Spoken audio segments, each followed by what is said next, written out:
Hey, folks, welcome to InTheMoneyStocks.com's daily analysis video, brought to you by the creators of proprietary price, pattern, and time methodology. Learn the PPT strategies and profit for life.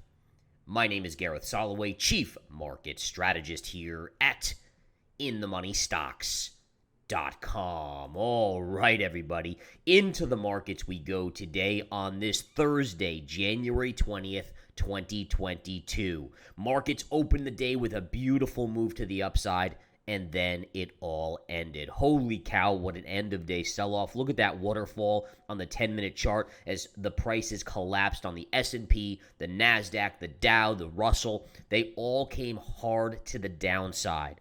All right, now ultimately, if you go to the daily chart on the spiders, remember that upward sloping trend. It was broken just a few days ago.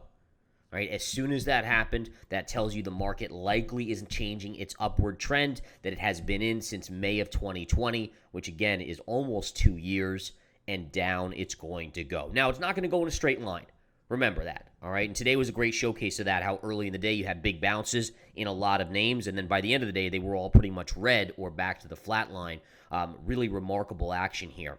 All right, now there were a couple catalysts. Number one, you had Peloton, which I had a small position in, as you guys know, and they reported, or at least news broke, that they were stopping production. Now, for me, not a huge thing here. For the initial reaction, people panicked. It was during market hours. The stock came crashing down. I almost bought it as the day trade didn't get filled before it bounced over $3, then kind of faded as the markets came back down later in the day. But basically what's going on here, folks, and I use this to buy a little bit more, and that's the beauty of kind of starting or having a starter position, is that in these situations, you just bring your average in and you maneuver. But basically, Peloton produced a ton of bikes and treadmills during the pandemic, during the lockdown. They were in such high demand. Now, obviously, things are reopening. The demand is kind of waning a little bit from that crazy high level, which any smart person knew was going to happen. In fact, you could argue that that was why Peloton was already down from $170, and let's go to the daily chart here, to the current levels. All right, so again, if you look at the zoomed out chart on Peloton here, you could see clearly, up here, it traded as high as about 170 and change, and going into today, it was right around $30. Now, after the fall today, down about 25%, trading just above $24. But the way I look at it is this. The chart is already reflecting that news. And the bottom line is, it's not that people aren't buying bikes anymore. They're not buying. It's not like they're not buying treadmills anymore. They're just not buying at a crazy, ridiculous pace like during the lockdowns, right? So ultimately, at these valuation levels, I love it. In fact, oftentimes these flushes put in the bottoms when you see this panic flush like this on heavy volume, over 100 million traded. I will continue to accumulate here and bring my average in. If it drops to like 22 tomorrow, probably buy a little bit more, add a little bit more, just bring our average in like it's worked for us so many times before. All right, now that was one of the keys here, because basically you had a scenario. First of all, the technicals.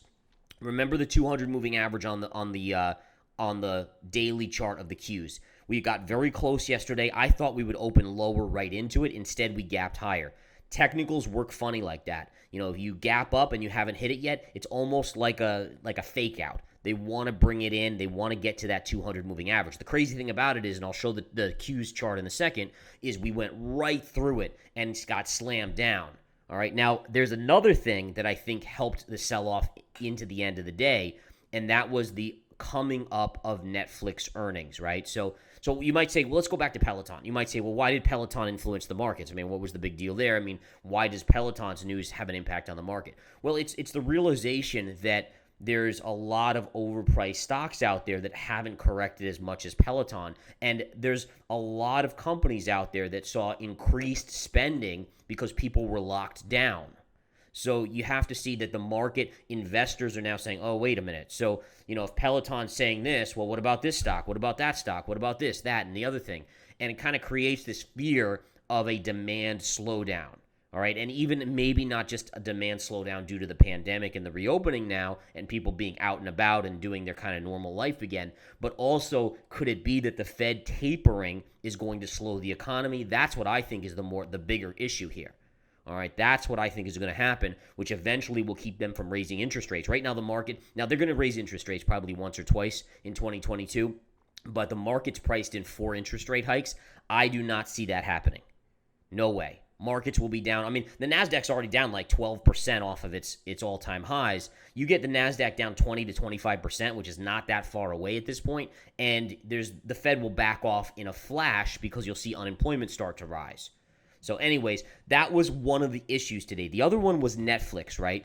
Netflix was reporting earnings after the bell. If you look at the chart on Netflix here, all right, look at how all of a sudden you started to sell off kind of in the midday session. Really before the markets began to sell off, Netflix intraday started to sell off. Now you may say, well, what the heck did that mean? Well, if you ask me personally, I would dare say that the earnings from Netflix leaked out, or key individuals started to get that information ahead of time. And what you'll see on Netflix is, look at this, guys, down almost 20%. Now, granted, that's factoring in the drop today, but I mean, we're talking Netflix is down like 15% after hours, guys. 15% on Netflix. This is a huge company. Huge. $200 billion market cap. I mean, it's not a $1 trillion name, but I mean, still huge drop here on Netflix.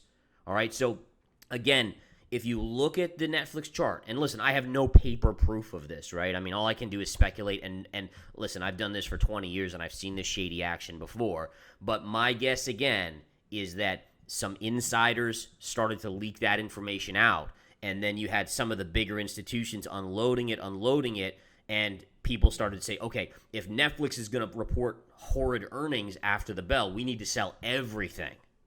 All right, we need to sell everything. And that took the whole market down with that price action. All right, now will the SEC investigate? Probably not. I don't know if you'd get any proof, like direct proof, without a whistleblower. But I would almost guarantee that was a main culprit along with the Peloton news. In fact, the Netflix is probably more important because the Netflix, again, is a much bigger company than Peloton. Epically much bigger, 10 times bigger. Okay.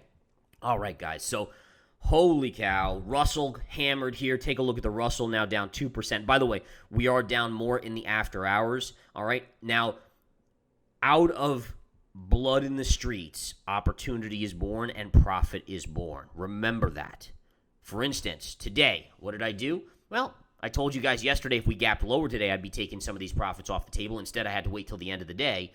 But we took profits on UVXY, a beautiful almost 18% gain there. QID, about 16%. And then earlier in the day, I decided to cover one of my shorts that I'd been in for quite a long time, Crocs, and I took about an 8.84% gain on that. So again, basically, the beautiful thing about positioning ourselves the way I see fit, which is, based on analysis and technicals and so forth. And listen, you guys know from late last year, I've been hammering the table that 2022 would be a year where the stock market declines, but you're going to have like China stocks do really, really well. All right. Well, did anyone take a look at Alibaba today or Baidu? All right. This is the kicker, right? Take a look at Baidu today, up almost 5%. Alibaba was up over 5%, only ended up 2% because of the massive sell-off. You know what? I'll take it. I'll take it on a day like today. All right, now it doesn't mean every position we had was up. Obviously, there were certain ones that were up a lot, like NET was above 102, and it closed back down around 93. And that's just because when the market started to sell, all these kind of ones that had been beaten down, they were bouncing, and then they just got hammered back down in the massive selling, frenzy on Wall Street. But again, as I said, out of this insanity will breed opportunity, which means more profits. So let's talk about some of those. Let's go to the daily chart here. Number one, take a look at this, guys. Epically big drop in the NASDAQ. And by the way, just to clarify, the Qs were closed at 361.72. We are down almost $3 in the after hours on the back of Netflix. All right, because you know what's happening? Amazon selling off, Google, Apple selling off, Microsoft selling off, Facebook selling off, Tesla selling off. I mean, all of these are selling off sharply. So again, there's a chain reaction occurring here, which is going to create hopefully a gap down tomorrow. Now, I want to buy that gap down. I do. And I'm going to explain why. So, number one, everyone's going to panic overnight and dump at the open. Or pre-market, you'll see the futures down. I have seen it before where the markets have closed positive on the back of this. So let's watch and see what happens tomorrow. It's hard to go out on a limb and make that call, but I'm going to make it anyways. I say there's a chance we close flat to green tomorrow when all is said and done. Having said that, where would we be buyers here? So let's go and let me get my drawing tool out here. All right, so number one, let me put up my moving averages. Look at this.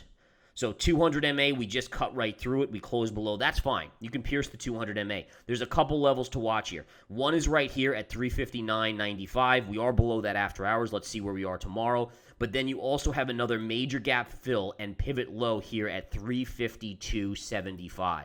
Could we reach 352.75 tomorrow? Well, we could. The Qs would have to be down. I think that would be about a $9 drop on the Qs, which in all fairness, right now, we're down 775, and we've had down days of over 10 points, so it's very possible. But this would be a huge level. Huge level. I would very much expect a sizable bounce off that level. And I think at this point, we have to start looking at other names. So not only would I potentially buy the Qs, all right, maybe I'd buy a double or triple long QQQ trade, but then I also think you have the Russell, right? So the Russell we've talked about here, you can see the drop down. These are former levels. We don't really need them on our charts at this point. But take a look here, guys, all right? So if you look at the Russell, there's a gap fill right here at 196.52. So it's still, I mean, you still have to fall another 4 points essentially, but that would be an epically good level on the Russell for a bounce as well. All right, now going into individual stocks, all right, there's lots of stocks out here that are starting to look interesting. Palantir, take a look at this chart. This chart has a lot of support on Palantir at around 1390. So only about less than $1 from where it closed. There's a gap fill there. That is a really good level on Palantir for me to potentially buy. And listen, I mean, you could go through almost any of these names out there that have been absolutely sliced and diced, and you're going to find some good levels. By the way, would I potentially cover the semiconductors tomorrow? Yeah. You know where? 200 moving average right here. Now, you did actually tag some support right here today, but if we can gap down close to that 200, I'm taking that off the table. By the way, I would also consider taking a Microsoft trade off the table as well based on the 200 moving average. So you got lots of 200s. Notice how the Qs actually are hitting there or pierced their 200s, but if you go to some of the major stocks like Microsoft, they're not quite there yet. I think you need those stocks to likely hit the moving averages, which would then breed a bounce in the overall market. Remember, those are the trillion-dollar names. You can see Apple's not really even close to that, but there's a good gap fill coming up on Apple at 161.85, and then another very good one at 156.85 with this pivot. This would be the big one right here. If Apple hits this, it is a good chance at a technical bounce there. All right, so again, when markets are at all-time highs, what am I likely doing? I'm likely accumulating shorts based on the charts. Obviously based on the charts, but likely that's the avenue. When markets are selling off and in panic mode and there's blood in the streets and the markets gap up and they can't hold it and come crashing back down, and then Netflix reports after the bell horrendous earnings and collapses, what am I doing? I'm bottom fishing. I'm looking for opportunities. You have to be a contrarian in this market. In my opinion, it's the only way to do it. And again, I will be looking tomorrow for opportunities. All right. So again, I likely will cover more shorts tomorrow if we can get a good gap down. All right. SMH, Microsoft, maybe some of the other ones. We'll have to see. But maybe DXD. DXD, we're up about 10% on that as well. But ultimately, we're going to also look to buy some stocks here and get rocking and rolling. All right, let's talk about Bitcoin here, because actually Bitcoin's fascinating me here. Well, first of all, look at that dump. Holy cow. So Bitcoin, and what I was, by the way, I didn't even see this. This candle this is the 15-minute candle, and I'm already 15 minutes into this video, so I actually didn't see this drop. What I was going to say is, Bitcoin's holding up really well. It's actually net positive from where it started the day from yesterday, even with the stock market sell-off. That is no longer the case. So now you did just hit support. See this area right here? So that is support. I still am in the camp that Bitcoin's holding up better than the overall S&P and the NASDAQ. And the reason I say that is because if you look at the NASDAQ chart, right, it's making new lows, big new lows, each and every of the last few days. If you look at Bitcoin, Bitcoin still hasn't taken out the recent low here, let alone over here, which was at 39,500. So if you zoom out on the Bitcoin chart, it's actually held sideways relatively well, while the NASDAQ has come in very, very sharply. So I'm still in the camp that it's holding up better, and that's a bullish sign near term, even though I think down the line Bitcoin's going to go lower. But it's important to recognize, folks, that again, if you break the 39,500 level on Bitcoin, down it goes, and again, you're likely looking at 30,000 pretty quickly on that. All right. So let's talk. Let's go through that. By the way, I think CSX reported earnings after the bell. Last I checked, it was down. Again, I do have a short position on this one. Looks like it's down about $1, a little less than $1. Really a non-event. A little bit of a top here. It's actually held up relatively well considering the markets. You can see right here, this pivot top, and you can see it's right into that area of support right there. All right, let's go into gold, guys. GLD today, fractionally lower. You can see this trend line right here. So you peaked above it, you're pulling back. That's fine. I still love the price action on gold here. I still love it. Absolutely love it. And again, let it consolidate for a few days, and then the next big move can be upon us. All right, so we'll continue to follow that very closely. Silver, generally, silver actually eked out a gain. The only negative to silver is it hit the daily 200, at least on the SLB, it hit the 200 moving average. So it closed above this line. It hasn't confirmed, so just be aware of that. But based on that, with the 200, I would expect to pull back on silver. But really what a move on silver. From this low all the way up, incredible move near term on silver.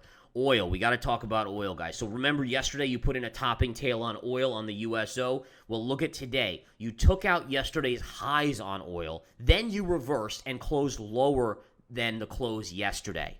That, my friends, is very, very bearish. All right, so again, to me, this is the essence of bearish price action.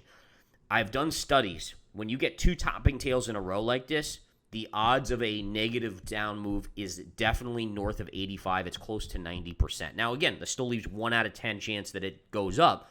But again, that price action tells you 2 days in a row the bulls tried to take it up, and 2 days in a row the sellers, the institutions, probably were unloading heavily into them. And what I love hearing out there, folks, I keep on hearing this in the media, and the media is a great contrarian indicator, is they keep on saying, oh, well, it's so close to 100, it's got to go there. Well, maybe eventually, but whenever you hear that, it means that they're banking on it. That means that the public is banking on it, which means it's usually going to go the opposite way in the near term. So we'll see what type of pullback we get. Short-term support on the USO would be right here at this high pivot. Then you have this secondary level right down here with the 20 MA, and we can watch and see. Let's do another check-in on Netflix, folks, because it is just insanity out there, and Netflix remains down, basically including today's price action, 20%. If you take out today's price action, it's about 16%, 17% down. That is a huge move to the downside. Huge move. All right? So again, let's watch and see what happens here. Keep your wits about you. Let's just keep plugging away. I love the fact that we're taking profit. Let's just keep doing that. This is the type of market. By the way, January has been one of the best Januaries we have had. Absolutely amazing. Just in terms of closed out trades, we now have a total of 2, 4, 6, 8, 10, 12, 13 winners banked in January, and really remarkable. I just want to keep it going. It's not always going to be this good, meaning that we're going to obviously have some losers in the mix. Heck, who knows? Maybe Peloton will be one of those losers. I don't think so, because I think we can maneuver it, and I think it's going to eventually start trending up from these levels.